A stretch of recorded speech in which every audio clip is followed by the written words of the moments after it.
de México. Baby got another lover. Something I don't understand.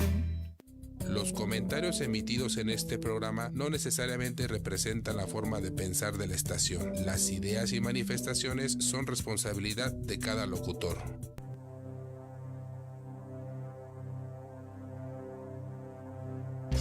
Estás abriendo el portal a dimensiones paralelas, historias, enigmas, esoterismos, cultos, información críptica, conspiraciones y mucho más. Comenzamos.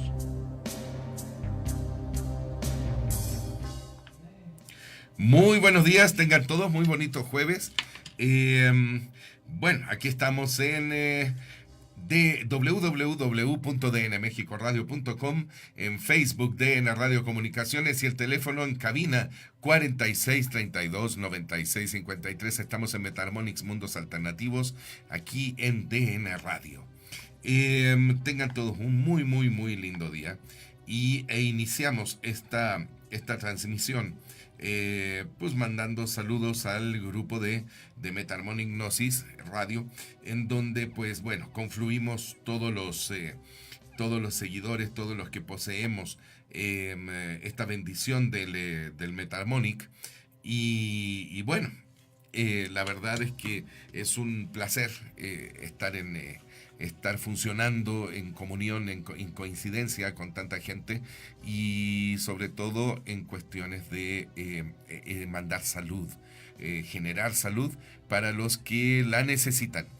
Miren, quiero iniciar de hecho con nuestra pequeña cadena de salud.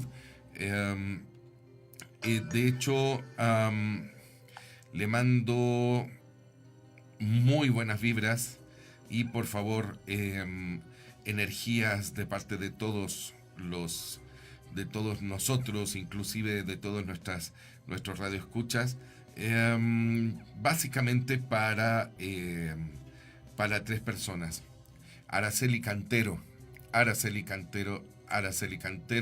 que salga exitosamente de su procedimiento médico y que encuentre exitosamente su plena recuperación. También tenemos a Miguel Jaramillo Domínguez,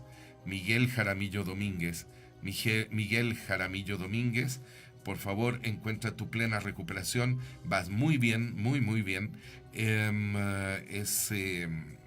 Es la verdad milagrosa tu recuperación y así queremos que siga siendo.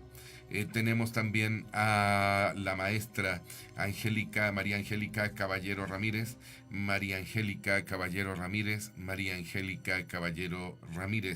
También, Angélica, por favor, una pronta recuperación. Ella tuvo una operación de una válvula en el corazón y bueno, queremos que se recupere lo más rápido posible de este trance tan difícil. Para todos ellos, mediante nuestro egregor de amor y nuestro egregor de salud y prosperidad, para todos ustedes, para toda la gente que me escucha y que se suscriba a este programa, prosperidad en dinero.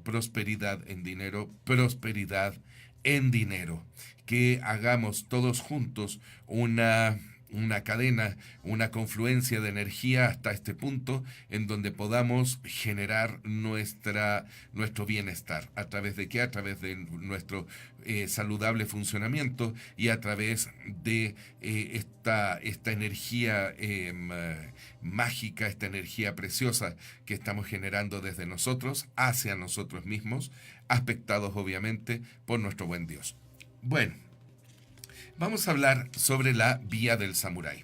La vía del samurái es una filosofía antigua, está escrita por Yoshi Yamamoto, en donde se expone cómo debe ser estructuralmente por dentro y por fuera un samurái, en donde su principal misión es abordar la vida en servicio de un señor, de un daimyo, con valor, con una fuerza, con una entereza que corresponde únicamente a la persona que está dispuesta a dar su vida por otra. Es una manifestación de amor, es una manifestación de entrega más allá de la voluntad incluso. Y para tener esa entrega, para tener esa parte de fortaleza, no sé, de grandeza espiritual como para entregarse plenamente a otra persona por deber, ¿sí? Necesitamos un cambio interno muy, muy, muy grande.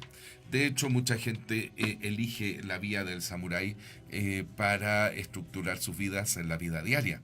Resulta que es un librito que está de fácil acceso para todos y que muchos coach abordan, digamos, desde el punto de vista moral. Obviamente muy a su forma, ¿verdad? Muy a su voluble forma, porque en realidad el camino del samurái sí está salpicado por ciertos detalles que digo, no es bueno, digamos, o no están de acuerdo más bien con mi forma de pensar. Sin embargo, estas filosofías, estas corrientes sacan lo mejor, entre comillas, de cada una de las filosofías que encuentran y por supuesto, bueno, forman, digamos, este tipo de entrenamientos, ¿no? De orientaciones y de coacheos que honestamente, bueno, yo con toda la sinceridad no creo mucho en ellos. Pero bueno, Hagakure. He descubierto que la vía del samurái reside en la muerte. Durante una crisis, cuando existen tantas posibilidades de vida como de muerte, debemos escoger la muerte. No hay en ello nada difícil, solo hay que armarse de valentía y actuar.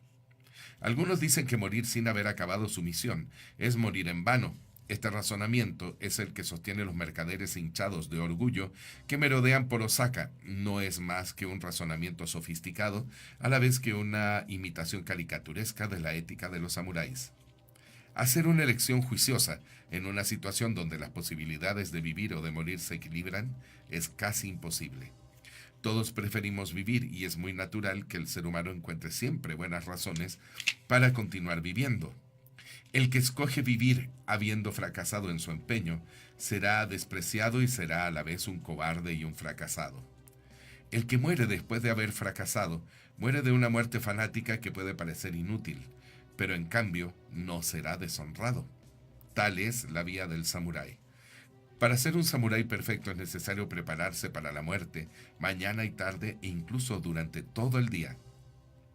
Cuando un samurái está constantemente dispuesto a morir, ha alcanzado la maestría de la vía y puede dedicar sin cesar la vida entera al servicio de su señor.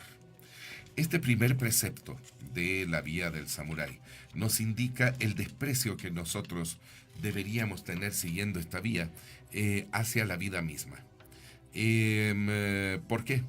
Porque si nosotros vivimos sin sentido, por ejemplo, si nosotros tenemos una vida inútil, una vida que no nos ha llevado a ninguna parte y en esta vida gana la frustración, gana esta parte de la deshonra de no haber realizado lo cometido, de no haber salido adelante con nuestros proyectos y todo eso, vale la pena mejor morir.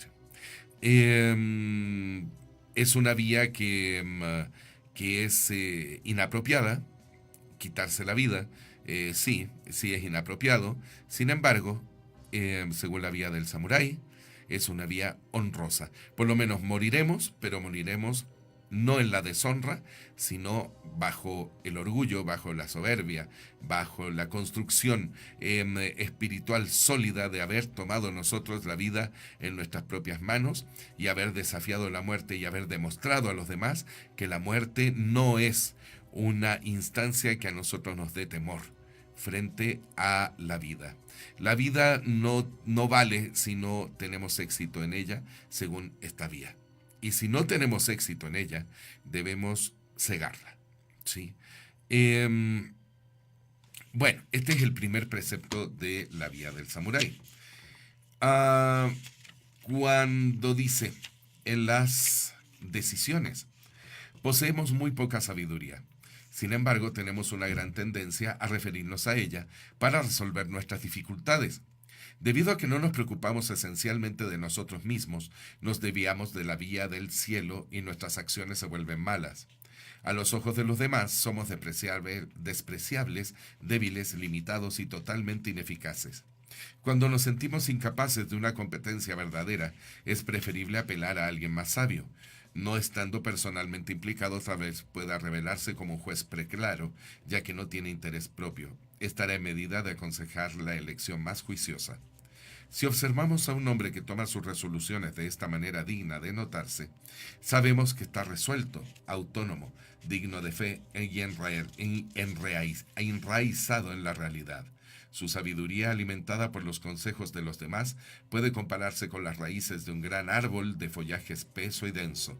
Existen límites a la sabiduría del ser humano, arbusto débil, sacudido por el viento.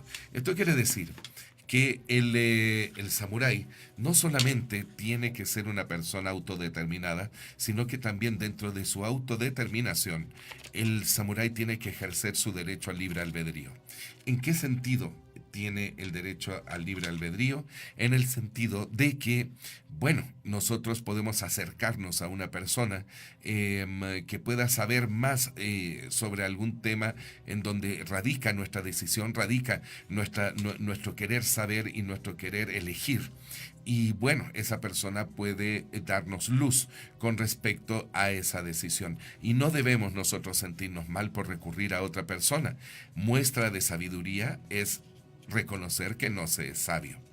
Por lo tanto, el samurái tiene que ser una persona abierta a todo el mundo, que pueda y que él elija y que él bajo esta ley. ¿Se acuerdan ustedes de la ley de discriminación de la que estuvimos hablando hace algunos programas atrás? La ley de discriminación, esta facultad de elegir una cosa dejando de lado otra. Bueno, esta ley de discriminación, obviamente, en la vía del samurái, tiene que tomarse desde un principio. Esto no significa que seamos tosudos y que seamos inflexibles de acuerdo a las decisiones que nosotros tomamos, ¿verdad? Pero sí significa que tengamos que necesariamente ser responsables sobre nuestros actos y sus consecuencias.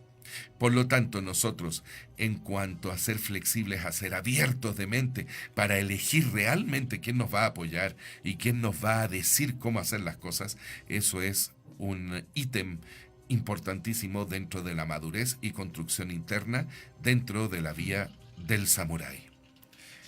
Luego, la crítica a los demás. Reprender y corregir a alguien por sus errores es importante. Este acto esencialmente caritativo es la primera obligación del samurái, pero hay que forzarse en hacerlo de la manera conveniente. En efecto, es fácil encontrar cualidades y defectos en la conducta del prójimo. También es igualmente fácil criticarlo. La mayoría de las personas se imagina que es por gentileza que dicen a los otros lo que desean oír, y si alguna vez sus críticas son mal acogidas, piensan que los otros son incurables. Tal manera de pensar no es razonable. Da tan malos resultados como colocar a alguien en una situación embarazosa o bien si alguien nos insultara. Esto no es muchas veces más que una mala manera de sacar lo que nos pesa en el corazón. La crítica solo debe intervenir después de haber discernido si la persona la aceptará o no, después que uno se ha hecho amigo de ella, ha compartido sus intereses y se ha comportado de manera tal que nos concede su entera confianza. Tendrá así fe en nuestras palabras. Luego interviene el tacto. Hay que sentir el buen momento y la buena manera de ejercer la crítica, por carta o al regresar de una reunión particularmente agradable. Hay que empezar comentando sus propios fallos y luego llevar al interlocutor a comprender sin pronunciar más palabras que las necesarias. Hay que alabar sus méritos, esforzarse en darle ánimos, en preparar su humor, volverlo tan receptivo a las observaciones como al hombre sediento lo que es el agua. Es entonces cuando hay que corregir sus errores. La crítica constructiva es delicada. Sé por experiencia que las costumbres malas y antiguas no ceden sin fuerza. Me parece que la actitud más verdaderamente caritativa consiste, para todos los samuráis al servicio de un mismo daimyo, en ser benevolentes y amistosos los unos con los otros, corregir mutuamente sus errores para servir luego al daimyo. Poniendo a alguien voluntariamente en una situación embarazosa no se hace nada constructivo. ¿Cómo podría ser de otro modo? Miren, normalmente tenemos la idea de que para que la gente cambie debemos abatir su ego, y es cierto, es verdad.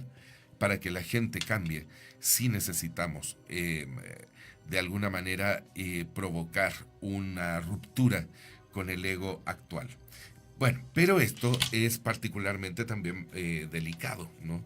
¿Por qué? Porque puede provocar que la persona nos rechace o bien las personas nos rechacen.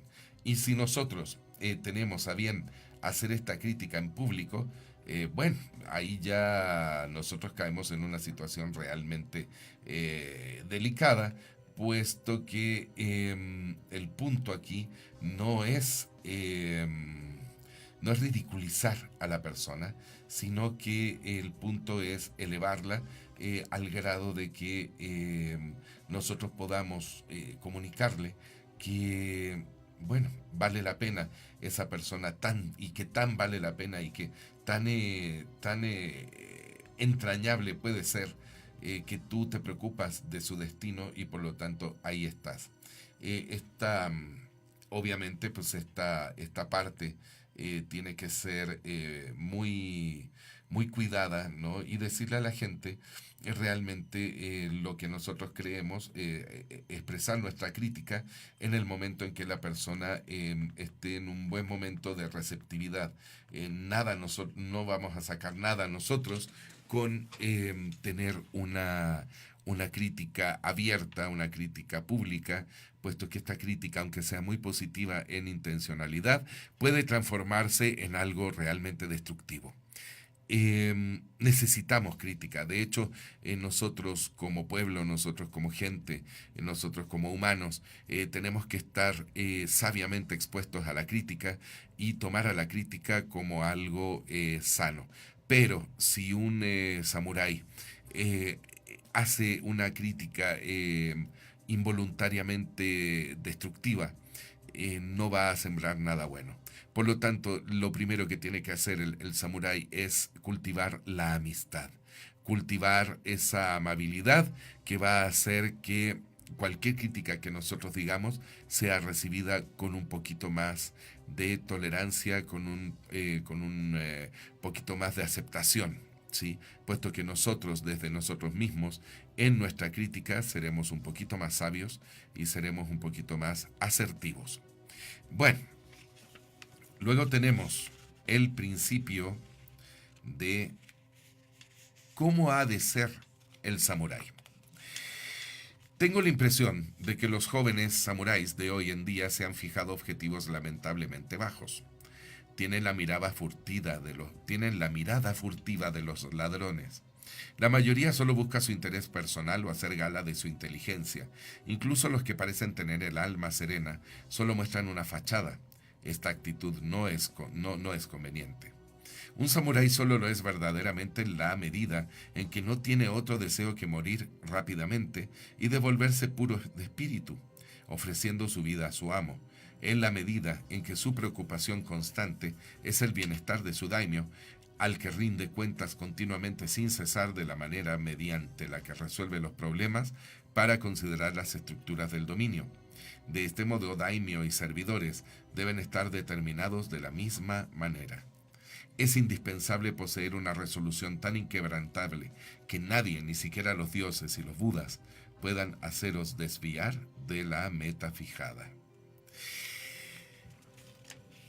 Es particularmente interesante este punto, porque aquí nosotros dejamos de lado un principio que es socialmente aceptadísimo hoy por hoy, que es la traición.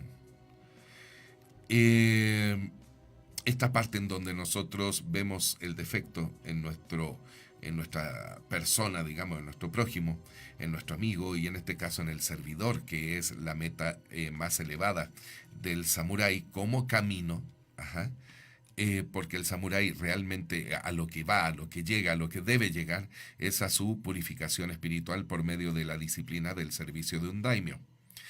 Esto lo que hace es que un samurái se, se fije objetivos superiores en cuanto a su educación, en cuanto a su inteligencia, en cuanto a su capacidad de combate, en cuanto a toda su estructura personal, tanto psicológica como afectiva, emocional, como realmente en toda su fortaleza material.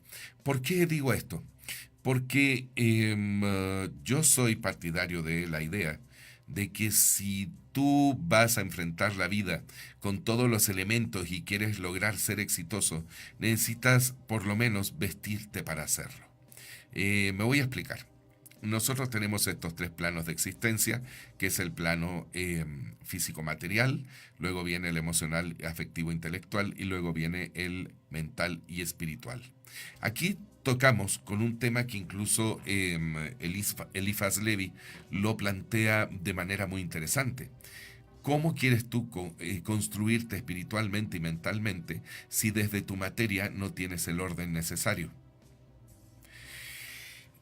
Debemos tener el orden desde cómo nos vestimos, desde cómo tenemos nuestra casa arreglada, desde que tenemos que hacer la cama en la mañana, desde que nos tenemos que bañar, por favor, y no en la noche nada más, sino que todas las mañanas debemos purificarnos por la acción del agua. Entonces, esa medida, esa parte, nosotros la tenemos que tener muy clara. Siempre, siempre, siempre tenemos que estructurar nuestro interior, nuestra psiquis, nuestro físico en base a nuestro objetivo. Si nosotros tenemos un objetivo elevado y necesitamos entregar toda la energía de nuestro ser para conseguir ese objetivo elevado, necesariamente tenemos que ser disciplinados y ordenados, y por lo tanto desde nuestro físico debe ser limpio. Limpio. Viéndonos nosotros limpios y bien ordenados y bien articulados desde nuestro punto de vista físico, desde el punto de vista intelectual, emocional, sobre todo emocional, ya nosotros tenemos un buen comienzo, ya tenemos un buen colchón desde donde nosotros podemos construir el camino hacia nuestra vía espiritual. Y obviamente accediendo a nuestra vía espiritual de la manera correcta, tenemos garantizado, bueno, que tengamos un fin, como se dice acá, que es la muerte, ¿no? Que tengamos un fin honroso, ¿sí? Aquí nosotros debemos tratar de visualizar toda esta situación de la muerte como parte de la vida. Es decir, el samurái exalta la vida a través de la muerte.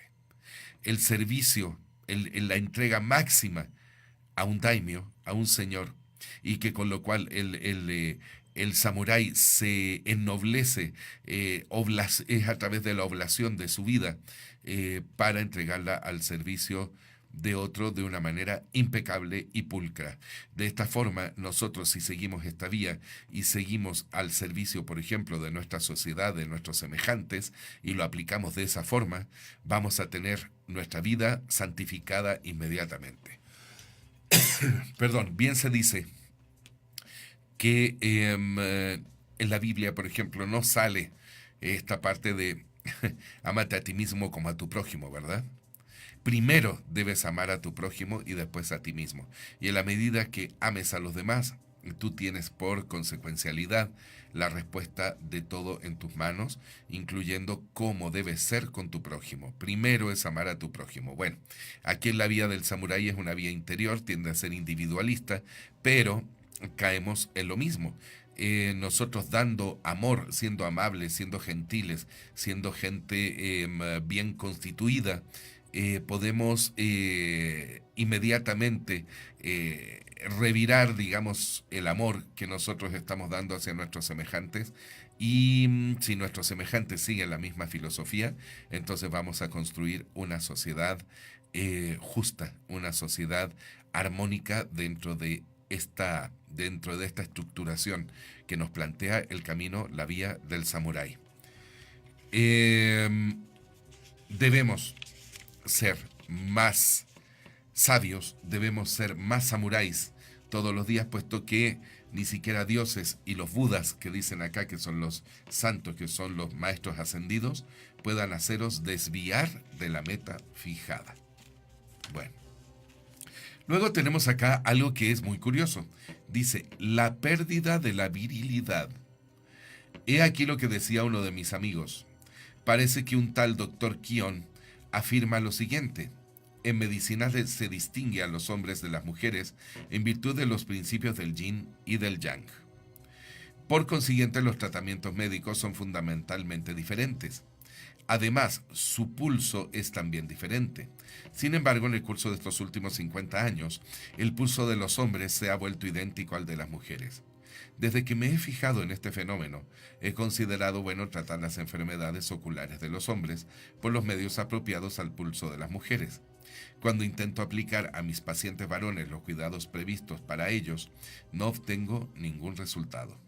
En efecto, el mundo está abordando un periodo de degeneración. Los hombres pierden su virilidad y se parecen cada vez a las mujeres.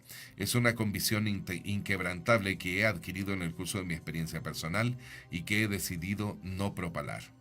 Desde entonces, no olvidando nunca esta reflexión, cuando miro a los hombres de hoy en día, me digo, mira, he aquí un pulso femenino. Ya no encuentro prácticamente nunca lo que se llama un hombre verdadero. Debido a esto es por lo que es posible hoy en día ser considerado excelente y acceder a una posición importante con un esfuerzo mínimo. Los hombres se vuelven cobardes y débiles. La prueba de ello está en que hoy en día raros son los que tienen la experiencia de haber cortado la cabeza de un criminal con las manos atadas a la espalda. Cuando se les pide ser el asistente del que va a suicidarse ritualmente, la mayoría considera que es más hábil evadirse e invoca excusas más o menos válidas. Hace solo 40 o 50 años se consideraba una herida en combate como una marca de virilidad. Un muslo sin cicatrices era signo tan destacado de falta de experiencia que nadie se hubiera atrevido a mostrarlo tal cual, prefiriendo infligirse una herida voluntaria. Se esperaba de los hombres que tuvieran la sangre ardiente y fueran impetuosos. Hoy en día, la impetuosidad es considerada como una inepcia. Los hombres de hoy en día utilizan la impetuosidad de su lengua para rehuir sus responsabilidades y no hacen nunca ningún esfuerzo. Desearía que los jóvenes reflexionaran seriamente sobre esta actitud actual. Bueno, efectivamente hay una pérdida de la virilidad en el sentido del deber. El hombre, bien construido, bien constituido, debe ser una persona que cuando actúa conforme a la naturaleza de las cosas, es decir, conforme a la verdad, tiene que ser una persona entregada en cuerpo y mente. Tiene que ser una persona que tome con constancia y tiene que ser una persona que tome con absoluta entereza sus objetivos, sus responsabilidades. Si de repente esta persona dentro de la vía del samurái, por ejemplo,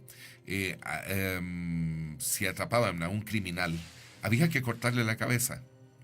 Si un samurái no pasaba por la prueba de cortarle la cabeza a un criminal, no era considerado un hombre suficientemente íntegro.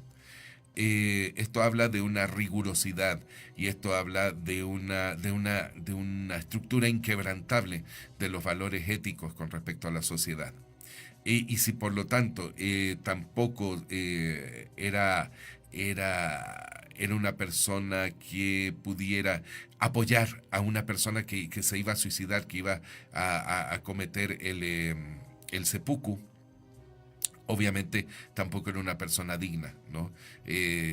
Si tú querías cometer seppuku y querías que alguien te asistiera, la mayoría, como los del día de hoy también, cuando uno recurre a los amigos, te salen con un chorro de razones y de motivos por los cuales no puede estar en el momento en que se le necesita. Bueno, imagínate que de repente un samurái en toda esta situación, en toda esta parte de decidir morir honrosamente, tiene la confianza en ti de decir, pongo mi vida en tus manos, pongo el cuidado de mi muerte, es más, pongo el cuidado de mi muerte en tus manos, y tú le dices, no. ¿Por qué? Porque pues tengo otras cosas que hacer, ¿no? Entonces, como dice acá el texto, el hombre está dejando de ser hombre. Pero aquí también, a la luz de los otros estudios que hemos hecho en este programa, podría deberse a esta situación del retorno de la diosa, a esta situación en que el hombre se debe volver necesariamente un poquito más sensible. ¿Sensible a qué? Sensible a la vida, sensible a todo lo que le rodea. El hombre debe propender a la vida. La vida del samurái es una filosofía antigua que nos da lecciones excelentes para nosotros poder construirnos actualmente en nuestra sociedad contemporánea. Pero, aquí viene el pero, tratemos de ser discriminadores, usar nuestro discernimiento para poder dejar realmente afuera algunas cosas que hoy en día, por lo menos en nuestra sociedad actual, es anacrónica. Vivimos en una sociedad de desobligación absoluta. Vivimos en una sociedad en donde los egresados de las universidades caras nos quieren vender la idea de que son totalmente aptos para llevar un negocio o llevar al éxito a una empresa, cosa que sabemos que no es verdad.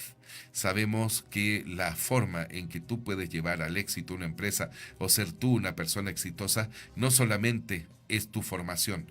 Tenemos en nuestro haber muchísimas pruebas. De hecho, tenemos pruebas de gente que es muy brillante, que estudió en universidades caras, pero que en realidad a la hora de la hora, ya sentado frente a la realidad, han resultado ser unos verdaderos fiascos.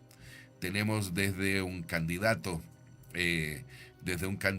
a la presidencia que demostró y que ostentó su sabiduría en el arte de coachear valores de tipo neoliberal, y que sin embargo la gente llegó y le dijo nones. ¿Por qué? Porque aunque eres una persona brillante, pues no se te ve realmente los talentos y las virtudes que Dios puso en ti. Estás demostrando mucha ambición, estás demostrando mucha querencia de andar comiendo pasteles ajenos, ¿verdad? Y no estás demostrando realmente la sabiduría que en este momento el país necesita. Entonces, una persona muy brillante que se asoció con gente equivocada, ¿verdad? Y que por lo tanto sacó un 20 y tantos % de la votación. Muy brillante, pero no logró impactar de manera positiva en la gente. Y así tenemos muchos casos. Tenemos casos de gente que tiene estas falencias, ¿no? En cuanto a conocimiento, en cuanto a autoconocimiento, en cuanto a conciencia de sí mismo. Y bueno, tenemos incluso hasta gente familiares cercanos, ¿verdad? De los cuales nosotros podemos atestiguar de que son muy sabios, pero a la hora de decidir no son lo suficientemente viriles, no son lo suficientemente decididos, no tienen la firmeza suficiente para hacer que sus decisiones se implanten a como dé lugar y las cosas funcionen de la manera idónea para la persona que las está generando. Aquí se habla de un fenómeno que se llama voluntad. Voluntad. La gente hoy en día no tiene la voluntad para salir. Y bueno, acabo de tirar mi celular, permítanme. Bueno, tenemos acá ese sonido que sonó, esa cosa que sonó en el suelo, era mi celular, caray. Pero bueno, aquí vamos a tener saludos. Para mi querido hermano Pepe, saludos también. Mi querido hermano Salvador, igual saludos muy grandes para ti. Saludos, besos para Silvia, de parte de mi querida hermana Ivette, este modelo hacia la sabiduría no es exitoso cuando no se asume pagar el precio por el éxito, que es la disciplina y el amor. Así es. Efectivamente, es un modelo, es un modelo, es un modelo de la sabiduría que que exige una reestructuración interna, que sea una reestructuración interna que sea como piadosa frente a lo que nosotros podamos generar en nuestro afán tras el éxito. Sí, efectivamente es una filosofía muy rigorista, muy rigorista, porque es una visión guerrera, es una visión luchadora de todo lo que nosotros pretendemos conseguir. Saludos, querido hermano. Me dice mi querido hermano Irán, menciona a Paracelso. Bueno, Paracelso pues era un alquimista que descubrió una serie de elementos a partir de una disciplina que desarrolló, en donde se mezcló la alquimia misma con la botánica. Entonces esto dio lugar a una disciplina que se llama espagiria. Y efectivamente Paracelso también tenía esta forma de pensar de la voluntad, que nos iba a llevar a la transmutación interna de nuestro ser. ¿Para qué? Para conseguir que podamos de manera simbólica mutar a través de nuestra voluntad, a través de nuestro ejercicio químico interno, de nuestros valores, de nuestro espíritu, mutar nuestro interior reflejado por un metal vasto, vulgar, y convertirlo en oro interno, en oro espiritual. Ese oro espiritual está igualmente constituido por dos vertientes energéticas, una vertiente calórica, luminiscente, eléctrica, y otra vertiente fría, otra vertiente lunar, húmeda, una vía seca y una vía húmeda. Bueno, en esta estructuración, en este caos aparente, tiene que surgir, a través de la aplicación de la constancia, de la paciencia, de la voluntad, tiene que surgir tenemos que descubrir nuestro oro interno, y tratar de no mezclar los principios en nuestras decisiones en cuanto a la definición del género de nuestra voluntad, de nuestro ejercicio de voluntad. Tenemos que tomar estos valores aparentemente viriles según el libro, tenemos que tomar esta decisión más allá de cualquier consideración y llevarla a cabo al precio que sea. La vía del samurái, el señor Sanenori decía: en el seno de un espíritu en donde la perversidad no encuentre su lugar, está la vía. Si esto es verdad, la vía es una, pero nadie puede comprender esta evidencia en el primer intento. La pureza no se consigue sin esfuerzo. El carácter chino gen puede leerse en japonés moboroshi y significa ilusión. En japonés, los magos indios se llaman henshu sushi o ilusionistas. Los seres humanos son marionetas aquí abajo. Es por ello que se utiliza el carácter gen para sugerir la ilusión del libre albedrío. Abominar del mal y conducir la vida con rectitud se vuelve extremadamente difícil. Ello es bastante sorprendente, pero muchos errores tienen por origen la creencia de que es esencial ser estrictamente lógico y colocar la rectitud por encima de cualquier otra cosa. Existe una vía más elevada que la rectitud, pero su descubrimiento no es una cosa fácil e impone una profunda sabiduría. Comparados con esta vía, los principios lógicos son insignificantes. Aunque para el que no tenga la experiencia de ella o no la conozca, existe una manera de descubrir la verdad, incluso si uno no ha sabido discernirla solo. Esta vía consiste en hablar con otros. Ocurre a menudo que una persona, aunque imperfecta, puede dar consejos juiciosos a otra, porque ella puede dominar la situación exterior del mismo modo que el que en el juego de Go tiene la ventaja de ser espectador. Se dice que es igualmente posible discernir sus faltas por la mirada en uno mismo y por la meditación, pero también en este caso el resultado es igualmente mejor cuando uno habla con otros.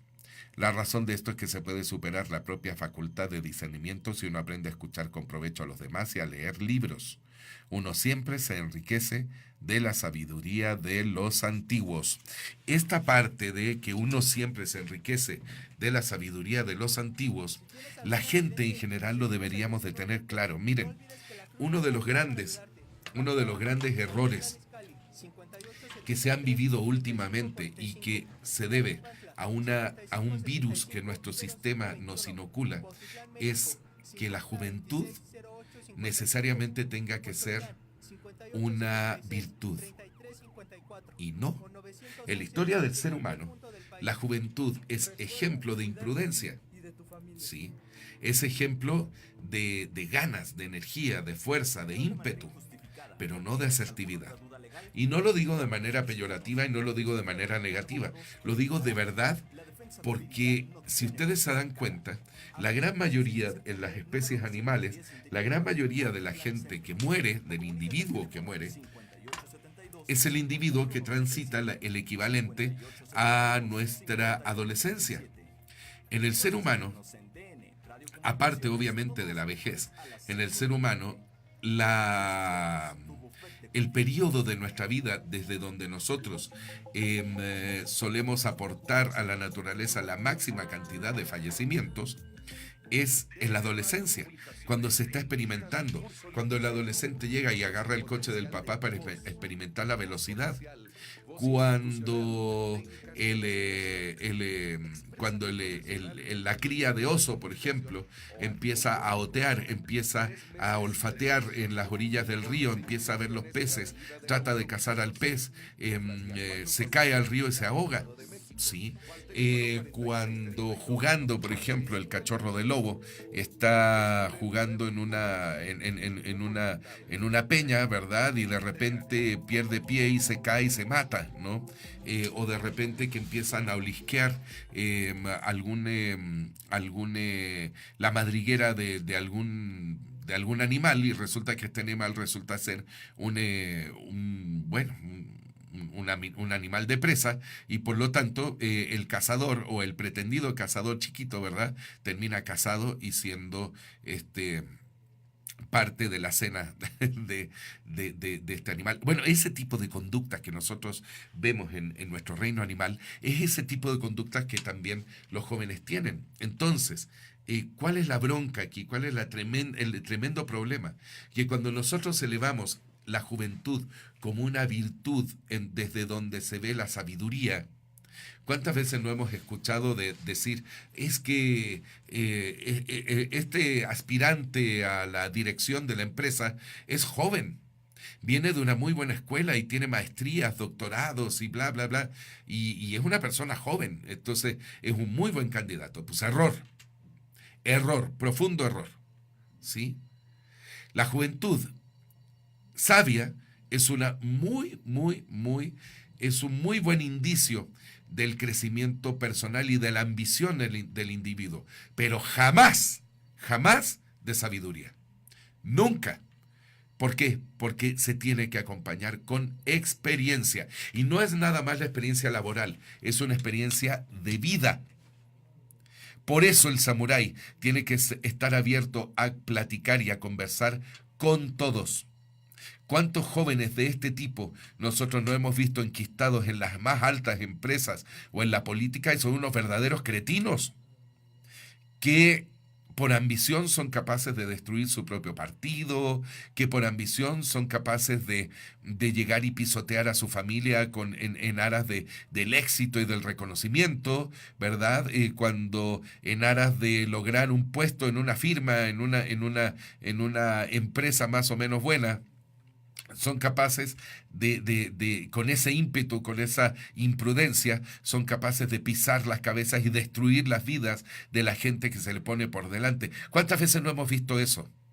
A mí me ha tocado dar pláticas dentro de ciertas escuelas comerciales, en universidades, sobre todo en la universidad en donde yo estuve, en la universidad, en universidades en donde me hablan para dar yo mi experiencia de vida, para decir yo mi experiencia de vida, y resulta que me encuentro con que son universidades que enseñan a ser verdaderos depredadores económicos, en donde se les pregunta a los chavos, bueno, ¿y cuál es tu objetivo en la vida? Y dicen, no, pues conseguir dinero.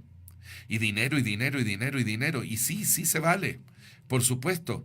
Pero tenemos que tener esta formación ética, esta formación estructural adecuada para nosotros poder generar estas situaciones, de poder lograr este tipo de situaciones de éxito sin tratar de avasallar de manera indiscriminada a los demás. Y esto es verdaderamente necesario. No podemos nosotros, sacar a la luz un sentimiento noble a partir de nuestra voluntad y de nuestro esfuerzo, si no tenemos como objetivo real ser exitosos y no a costa de la vida y la integridad de los demás. Por lo tanto, el joven, si quiere madurar, pues aguas, porque si el joven quiere madurar tiene que vivir, no hay de otra. Y es ley de vida. Aquí dice, Coca, mi hermana, como todo en la tradición oriental, el samurái occidental moderno debe ser la persona que en silencio sea capaz de proyectar el poder de su conocimiento y determinación para hacer de su vida el mejor trabajo y que su muerte sea una extensión de una obra constante. El samurái es aquel que honra su muerte con el valor de su vida. Híjole, Coca, lo voy a leer de nuevo porque tiene mucho valor lo que acabas de decir. Como todo en la tradición oriental, el samurái occidental moderno debe ser la persona que en silencio sea capaz de proyectar el poder de su conocimiento y determinación para hacer de su vida el mejor trabajo y que su muerte sea una extensión de una obra constante. El samurái es aquel que honra su muerte con el valor de su vida. Maravilloso. Es eso, literalmente. Ajá. Tenemos que tener nosotros como personas la determinación de que nuestra muerte sea una extensión de una obra constante realizada en vida. El samurái es aquel que honra su muerte, así es, con el valor de su vida. Aunque el samurái sea una persona que permanentemente esté en situación de morir, ¿sí?, tiene que estar preparado para morir desde el punto de vista de tener una vida exitosa. Y ese éxito debe ser consecuencia de esta actitud frente a la vida, ¿sí? Dice Mónica Salazar, se están escuchando como fondo los comerciales. Qué raro. Qué raro. Bueno. Aquí, ¿perdón?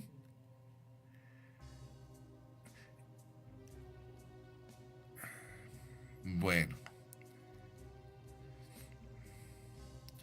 Dice acá. Ah, ya, claro, es el comentario de mi querida hermana Ivette. Ok.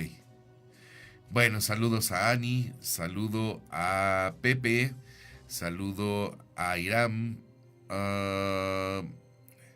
Aquí tenemos también saludos a Salomé, Dinora, a mi querida hermana, venerable hermana Silvia Crisóstomo, a Guadalupe, a Alejandra Esquivel, abrazotes Ale, a Pili, también abrazote para ti Pili, Mónica, Fabiola. Bueno, muchas gracias por estar conectadas en el grupo de Meta-Harmonics. Bueno, esa es más o menos la cuestión de ser un verdadero samurái, un verdadero guerrero de vida y bueno, escuchar siempre esta voz de la sabiduría de los antiguos. Si nosotros queremos ser jóvenes asertivos, y no lo digo por mí, pero si ustedes quieren ser jóvenes asertivos y quieren ser jóvenes sabios, entonces necesariamente tienen que escuchar la voz de los viejos. Un buen joven con una mente madura es maravilloso.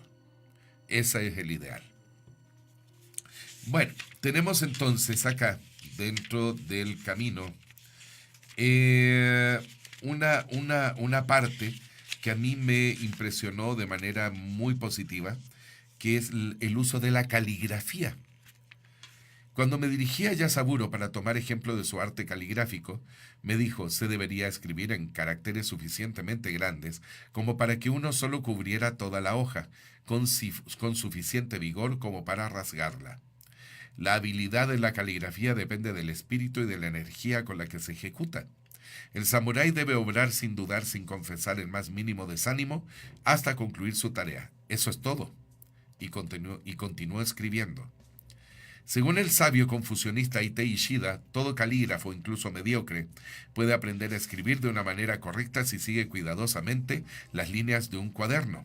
Se puede decir la misma cosa al servicio de un samurái. Si toma por modelo un buen samurái, el éxito es posible.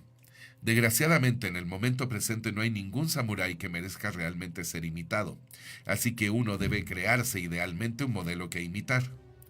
El modo de crear tal modelo es imaginar cuál de los que están en torno de nosotros sabe cómo conformarse al protocolo, a la rectitud y a las conveniencias.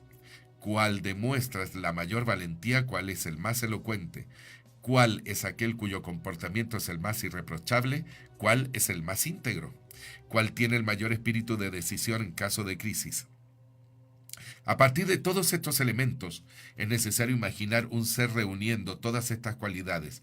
La síntesis constituirá un excelente modelo digno de ser imitado. Es cierto que en todo arte es muy difícil aprender los puntos fuertes del maestro, pero en cambio sus puntos débiles son imitados fácilmente.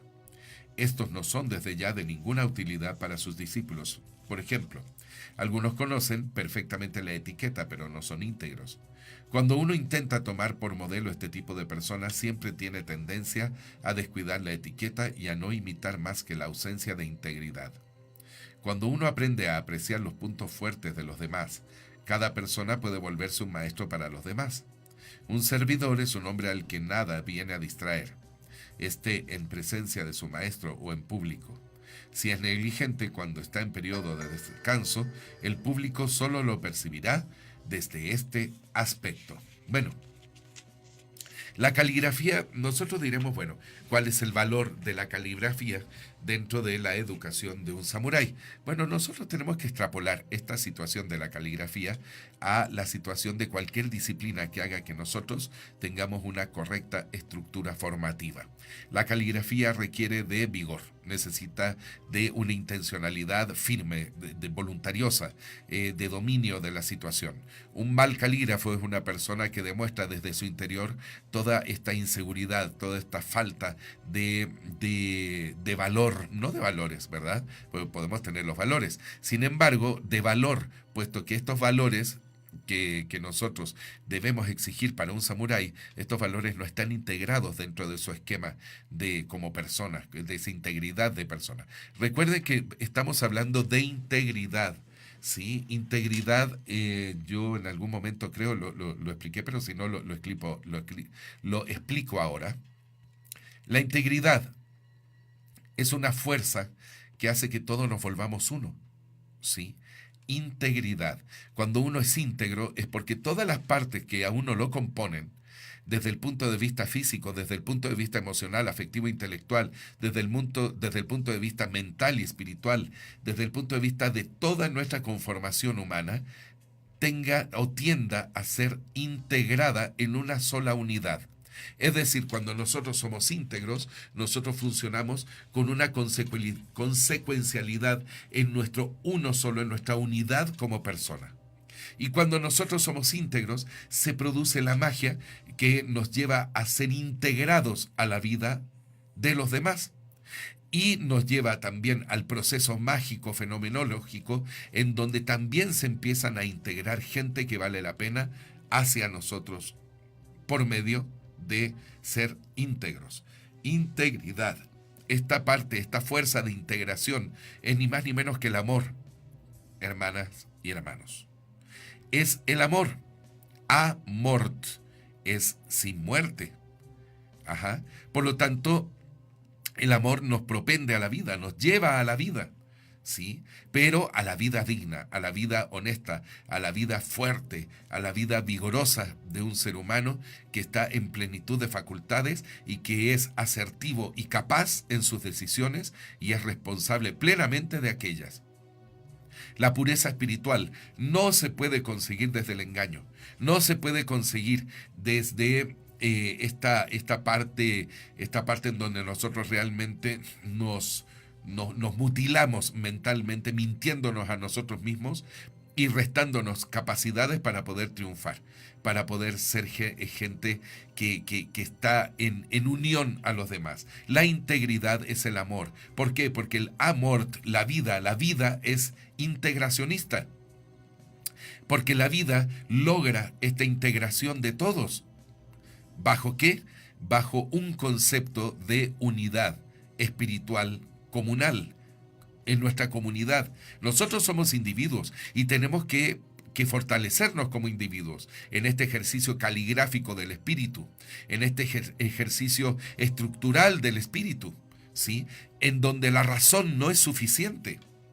Por supuesto, porque la razón tiende a ser convertida también en imaginación, no en esta cuestión de ilusión irreal de los magos, no en esta cosa ilusoria de la realidad aparente, sino que la realidad como es, vista desde el punto de vista de nuestra razón elevada siempre al nivel de lo abstracto, donde nosotros establecemos la razón, acuérdense que es esta facultad que eleva lo concreto a lo abstracto. Entonces, estas imágenes mentales, estas imágenes asertivas mentales desde nuestro ser, normalmente tienden a convertirse en realidad. ¿Mediante qué? Mediante la fuerza de nuestro pensamiento, de nuestra mente.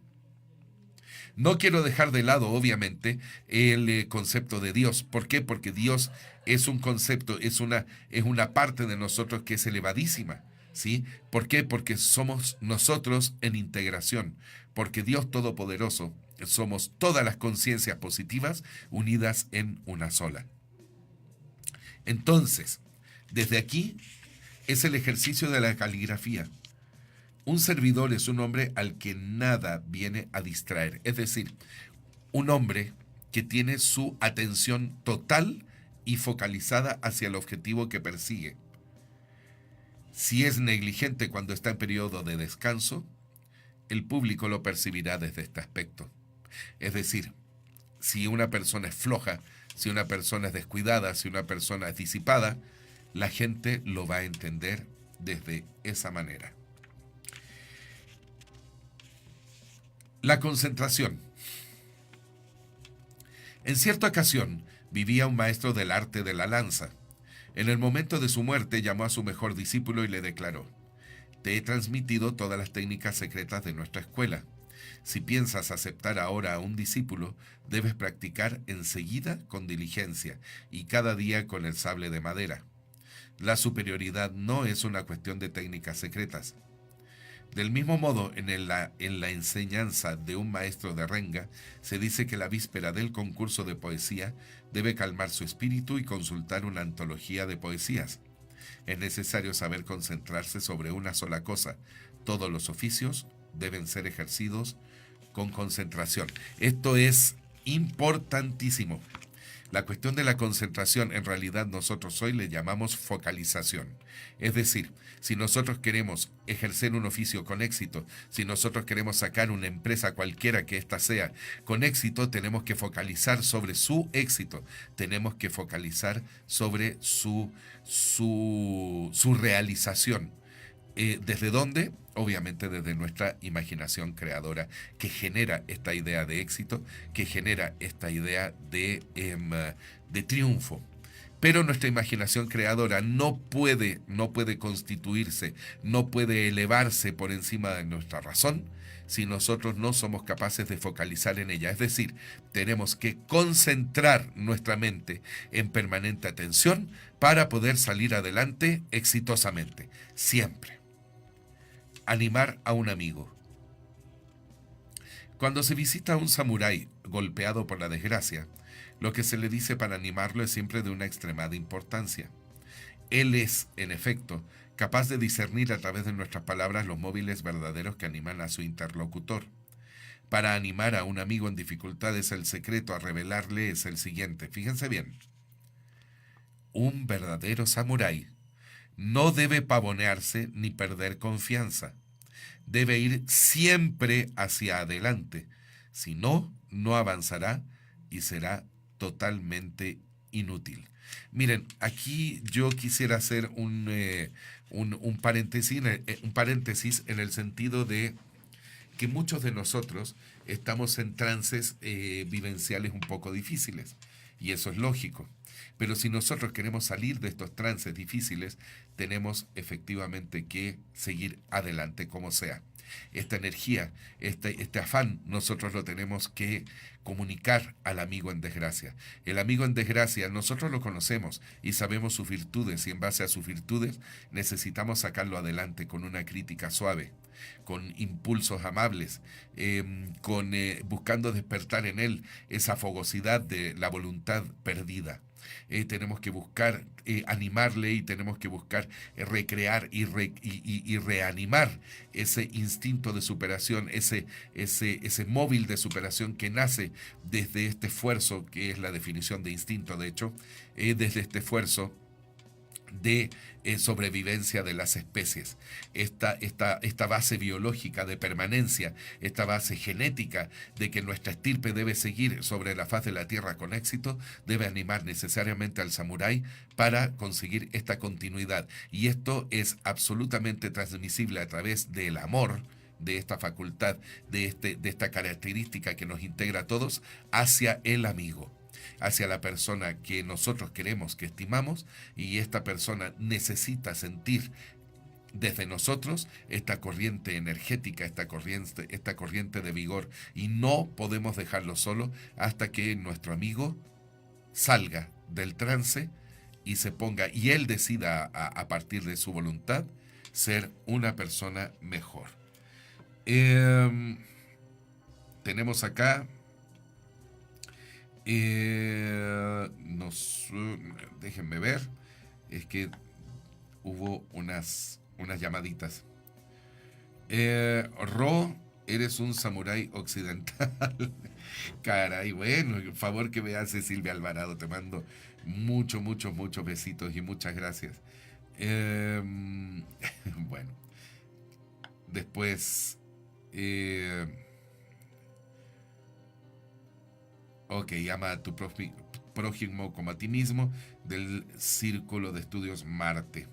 Que tu ser y el mío se unan en este propósito, que es buena voluntad e infinitos niveles de amor, en donde el éxito está garantizado, que así sea. Claro, así es, que así sea. Es una visualización que tiene relación obviamente con este tema.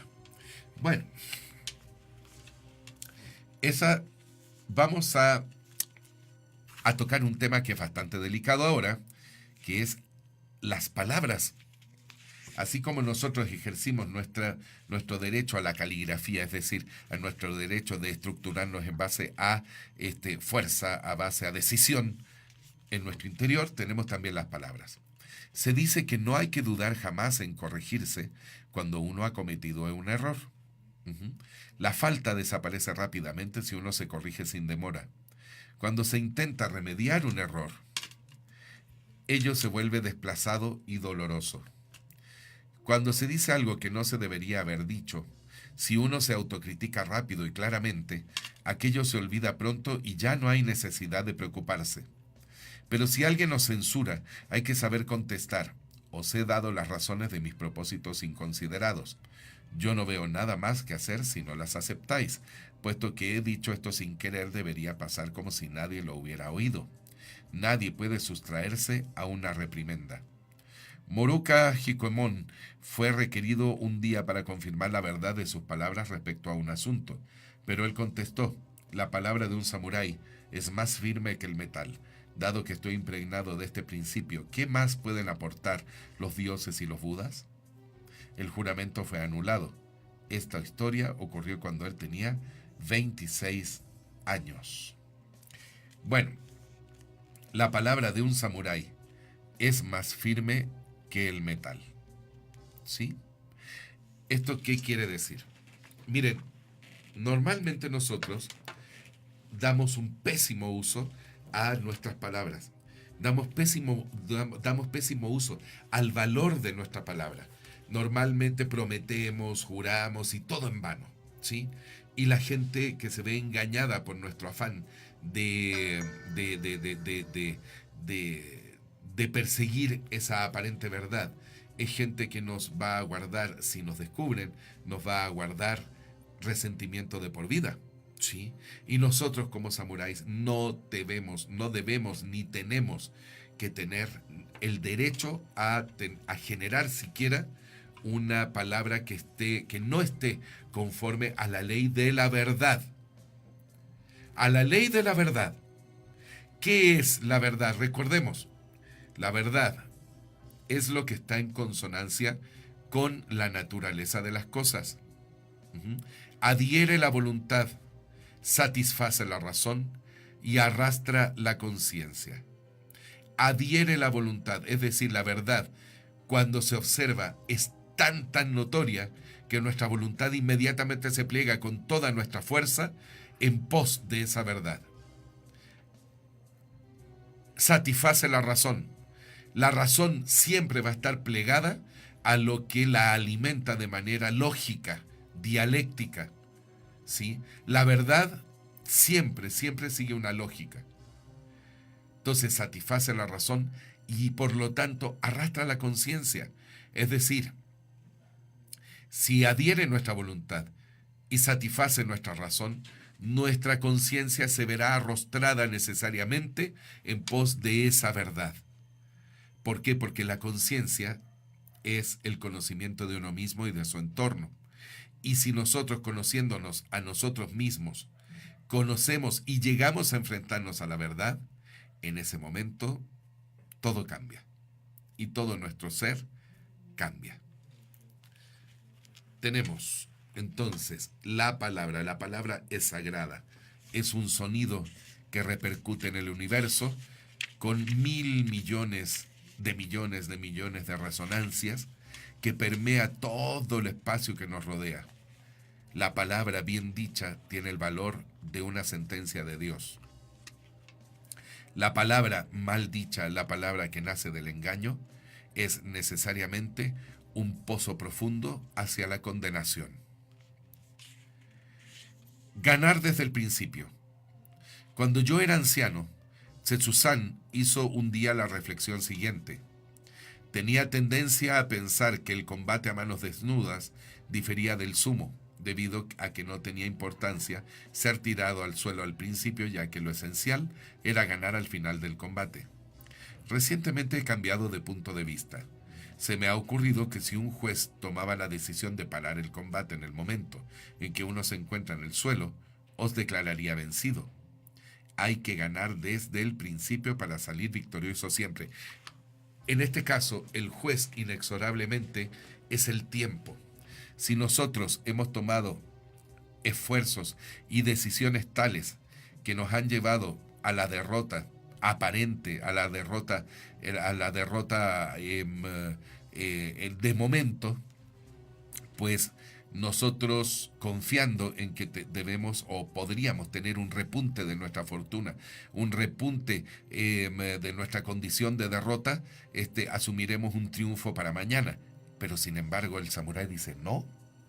El samurái dice hay que ganar desde ahora. Hay que empezar el camino ganando. ¿Por qué? Porque no sabemos si tenemos el tiempo o no. Porque no sabemos si vendrá ese juez evaluador que es la vida y nos diga hasta aquí llegaste. Y bueno, llegaste en un punto en donde no tienes éxito, en un punto en donde tienes todos tus bonos abajo. Siempre hay que comenzar ganando. La mentalidad es iniciar nuestro esfuerzo ganando. Y en la medida que nosotros tenemos este esfuerzo y que vamos ganando siempre, la muerte nos puede encontrar en cualquier momento, pero siempre en nuestra plenitud, en el esfuerzo personal por ser cada día más puros. Tenemos aquí un principio muy importante que se llama éxito y fracaso. Aquí abajo la bondad o la maldad del carácter de un individuo no se reflejan en el éxito momentáneo o en el fracaso. El éxito o el fracaso no son, a fin de cuentas, más que manifestaciones de la naturaleza. El bien y el mal son, sin embargo, naturalezas humanas. No obstante, es cómodo, por razones didácticas, expresarse como si el éxito o el fracaso en el mundo fueran el resultado directo de un buen o mal carácter. Aquí el samurái no debe ser autocomplaciente. El samurái no debe decir, bueno, ahora me fue bien y bueno, quién sabe mañana, ¿no? El samurái no debe ser una persona que le eche la culpa a su mala situación, a su carácter, ¿no? Al devenir de situaciones que dependan de él mismo. Él debe siempre ponderar su situación personal en cuanto a su estructura de decisiones. El éxito o el fracaso no son, a fin de cuentas, más que manifestaciones de la naturaleza, pero la bondad y la maldad no. La bondad y la maldad la bondad y la maldad siempre son cuestiones de intención. Por lo tanto, desde ahí se debe de empezar a medir el éxito o el fracaso de nuestros afanes. Siempre. Siempre debemos tener la intención de llegar cada día más lejos. Dice, así como ahora es parte de la vida diaria la traición, no se toma en cuenta la importancia de las palabras. No se toma en cuenta que una palabra dicha corta como una espada y lamentablemente se dice más para hacer daño, marcando por mucho al ser humano que la recibe. Esto mi venerable hermano, mi querido hermano, Pepe, sí, tienes toda la razón. Y obviamente la palabra siempre, siempre, siempre permea el más inescrutable de los espacios. Hola, bro, Damián. ¿No salió tu programa o me equivoqué yo? Ja. No, pues aquí estamos. De hecho hay varias personas, mi venerable hermano, hay varias personas que sí nos están escuchando. Y bueno, qué mal que no has podido acceder al programa. Pero bueno, recuerda que el programa se accede por medio de www.dnmexicoradio.com y en Facebook nada más colocas DN Radio Comunicaciones en el buscador y ahí estamos. Nuestro teléfono en cabina 4632-9653. Miren, aquí hay una parte que dice, quien calcula es un cobarde. Un hombre que no para de calcular es un cobarde. Digo esto porque las suposiciones siempre tienen una relación con las ideas de provecho o de pérdida. El individuo que las hace está siempre preocupado por las nociones de ganancias y es así que se decide a menudo no morir. Esto es cobardía. Del mismo modo, un hombre que ha recibido una buena educación puede camuflar con inteligencia su elocuencia, su pusilanimidad o su estupidez, que son su verdadera naturaleza. Mucha gente no se da cuenta. ¿Cuántas de estas personas está configurada nuestra realidad actual? Estas personas que de repente nos topamos en la vida y que son verdaderos borregos, ¿no? Que de repente los vemos y son personas que siempre están calculando las consecuencias de su proceder actual. Es decir, la típica persona que te dice sí a todo, ¿no? La típica persona que te da el avión, La típica persona que te dice, no, sí, nosotros estoy de acuerdo contigo y sí, y llega y te elevan y te dan halagos y te realmente te, bueno, te inflan, ¿no? En las oficinas, por ejemplo, no para. Siempre tenemos en las empresas y en las oficinas este individuo asqueroso, rastrero, que siempre está lamiéndole las patas al jefe, ¿no? Entonces, y el jefe, si no es una persona sabia, puede ser una persona que se deje ir por estas personas, ¿no? Estas personas son expertos en camuflar las realidades, haciendo que el jefe se enganche con una realidad aparente que no existe, que es de ese jefe bueno, capaz, fabuloso, bárbaro, ¿no? Bueno, esa misma persona que está en esta dinámica de conseguir el éxito en base no a la capacidad, sino que en base al engaño, en base a estos cálculos, en donde esta persona ya midió más o menos el camino por donde tiene que ir y por medio de este tipo de situaciones consiguen lugar social, son necesariamente cobardes, son necesariamente gente execrable y, bueno, digo yo, con todo el respeto que merece la gente, son una verdadera vomitada de la naturaleza. Son estos oportunistas que vienen y tratan de sacar tajada de las situaciones sin que a ellos les cueste nada más por medio de la salamería y no por medio de la inteligencia. Dice Angélica, maestra, yo sí te estoy escuchando. Qué padre. Súper bonito, te mando muchos besitos, Angélica, y que te mejores cuanto antes. Luego Adrianita, también lindo día. Ok, bien, pues Ángeles Villanueva también, muchos besos y qué bueno que ya llegaste a tu lugar de trabajo después de todos estos caos que han habido, producto de la lluvia y de toda nuestra situación climática. Bueno, aquí dice otro precepto precioso. La desgracia. No es suficiente evitar simplemente sentirse desanimado cuando llega una prueba. Cuando llega una desgracia, el samurái debe alegrarse y coger la suerte que le es ofrecida por poder emplear así su energía y su valentía.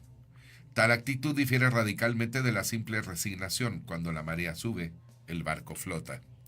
Cuando se ha oído hablar de las hazañas de un maestro, pensar que cualquier cosa que uno haga no podrá jamás igualarlo es señal de un alma mezquina.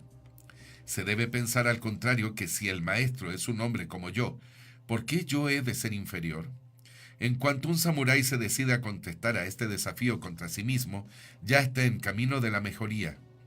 Ite Ishida ha dicho, un hombre reconocido como sabio por los otros solo adquiere esta reputación porque ha comenzado a profundizar sus conocimientos desde su más tierna edad. Nunca es el resultado de un aprendizaje tardío, incluso si este es difícil. En otras palabras, en cuanto un ser toma la resolución de llegar a la perfección, puede esperar un día experimentar la iluminación. Un samurái debe prestar atención a sus hechos y gestos para evitar cometer errores de conducta. No importa lo pequeño que aquellos sean. Ocurre que por descuido un samurái no controla su mente y llega a pensar reflexiones de este tipo.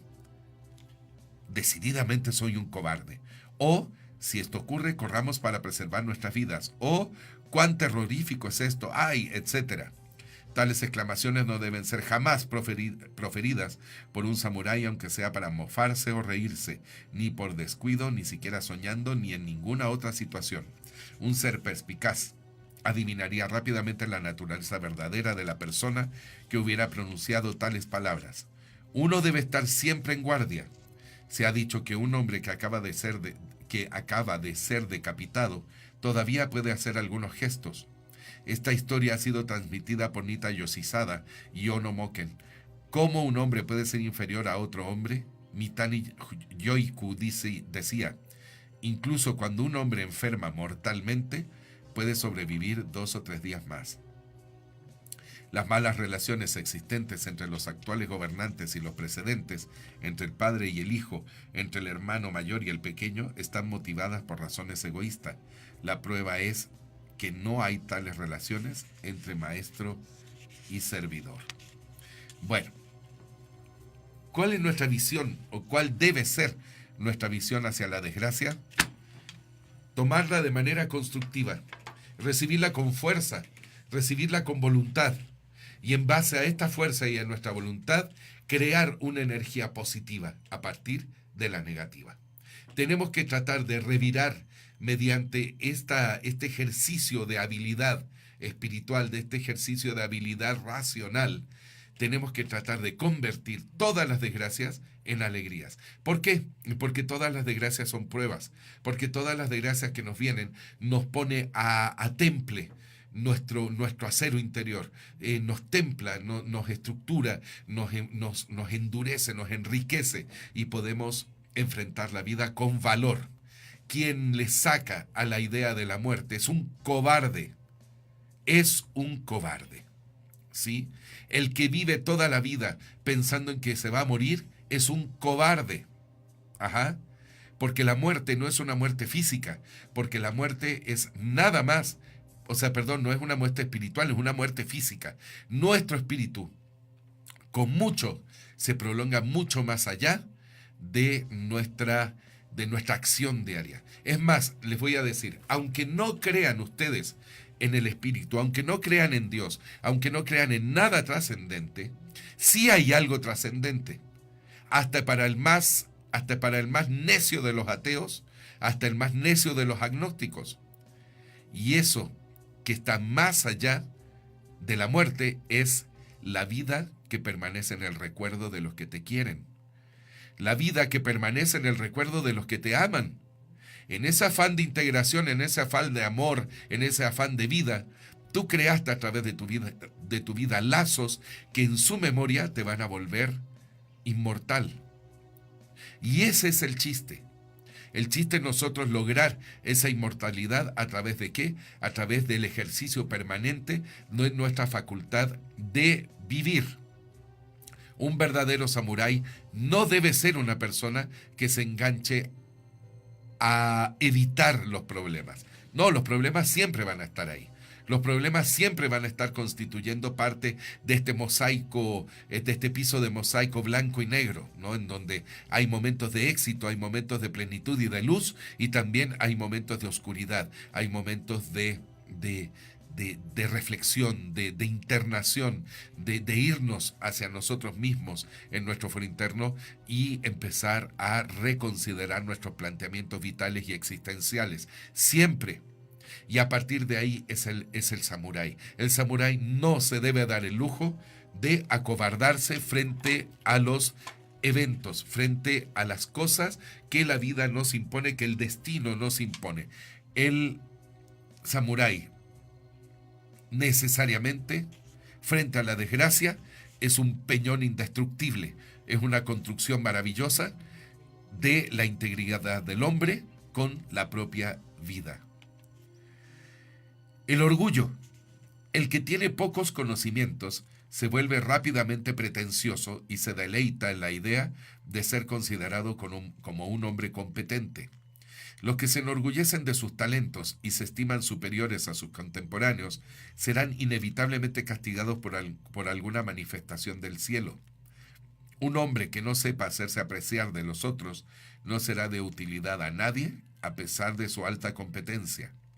El que trabaja arduamente y sabe permanecer modesto, el que se alegra de la posición subordinada que ocupa al mismo tiempo que respeta a sus iguales, será altamente estimado.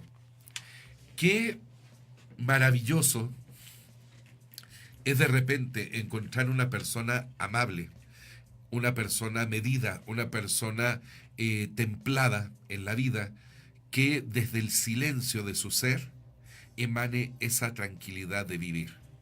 Y que cuando se requiere ese talento, cuando se requiere esas facultades, cuando se requiere que esa persona crezca en vida para poder luchar junto con nosotros, qué maravilloso se siente cuando se revela al lado tuyo una persona que puede responder a todas las expectativas que tú tienes con respecto al éxito en un compañero de camino.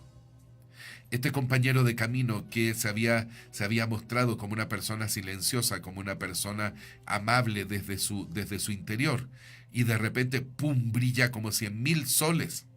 Esa persona que empieza a tener éxito, esa persona que demuestra una tal capacidad para resolver, que es una persona que nos apabulla de momento y se nos demuestra en posesión de su verdad personal. Cuando pasa esto, se nos revela un poderoso aliado, se nos revela una persona que desde su humildad tiene orgullo, no soberbia, orgullo de ser él, ¿sí? Y esto se demuestra únicamente cuando se necesita, cuando se precisa.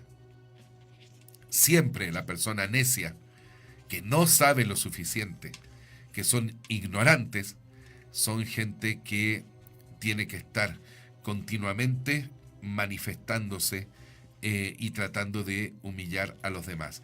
Yo hago teatro, amigos y amigas, yo hago teatro y en algún momento, bueno, el teatro siempre está sometido a eventualidades, ¿no? Así como podemos tener funciones muy exitosas en donde todo lo que nosotros checamos salga al 100%, hemos tenido funciones, hemos tenido experiencias en donde checamos todos al 100% y a última hora nos falla algo siempre. Siempre tenemos un plan B, pero ese plan B va a tardar 5 minutos, 10 minutos, 15 minutos, ¿sí? Nunca habíamos tenido, por ejemplo, necesidad de parar una obra a la mitad, ¿no? O recién empezada, eso es horrible, ¿sí? Pero de repente hay que tomar decisiones que van más allá de uno. Entonces, a mí hace poco me tocó la decisión de empezada una obra, habiendo tenido nosotros problemas gravísimos de audio, tuvimos que pararla empezada y volverla a comenzar. Esto significó que unas personas pretendidamente también dedicadas a la actuación empezaran a gritar en plena sala. Entonces yo les dije que por favor, si quieren aportar algo o quieren tener algún comentario con respecto al error, ¿verdad? Al error de puntualidad y al error de audio, que fueran tan amables de acercarse a la cabina y decirlo pues, frente a frente, ¿no? Esto con el objetivo de que sea algo constructivo y no sea algo destructivo que lleve a toda la gente que fue a ver la obra a un caos. Entonces se ofendieron y se fueron. Así es como actúa la gente que no tiene la buena intención desde su interior. Pero bueno, vamos a acabar el tema del Hagakure, del camino del samurái, con una reflexión acerca de la valentía. Se dice que al final de cada reunión de su clan, Hoki Hyobu decía: los jóvenes deben esforzarse en aumentar siempre su determinación y su valentía. Esto solo podrá hacerse cuando la valentía esté enraizada en el corazón. Cuando el sable está roto hay que atacar con las manos. Cuando las manos están amputadas hay que servirse de los hombros. Cuando los hombros estén cortados hay que morder el cuello de 10 o hasta de 15 enemigos. Esto es realmente valentía. Es decir, ningún esfuerzo en el mundo debe sustraernos a la persecución de nuestros objetivos. Y siempre, siempre, siempre tenemos que ser denodadamente valientes, ¿sí? Siempre detrás de nuestros objetivos, con honor, con orgullo y con la humildad que exige la persona que desde su interior se ha convertido en un sabio guerrero. Bueno, con esto damos término a nuestro programa. Estamos en www.dnmexicoradio.com, en Facebook Live DN Radio Comunicaciones. El teléfono en cabina era el 46 32 96 53. Yo me despido. Les deseo una muy linda, linda semana. Espero que de jueves a jueves, en este fin de semana que se atraviesa, que es 15 de septiembre, estén muy bien. Y también el comercial los días sábados a las 8 de la mañana, de 8 a 12 tenemos nuestro curso de locución. Yo tengo el orgullo, tengo la satisfacción de impartirlo en las instalaciones de DN Radio Comunicaciones. Entonces, por favor, el teléfono en cabina 4632-9653, esperando que se sumen, por favor, los días sábados a las 8 de la mañana al curso de locución con nuestra certificación con valor curricular. Bueno, espero que tengan una muy linda semana. Saludos a Iram, saludo a Pepe, que me mandaron mensajes que ya no puedo pasar. Cuídense mucho, que estén muy bien y que Dios los bendiga.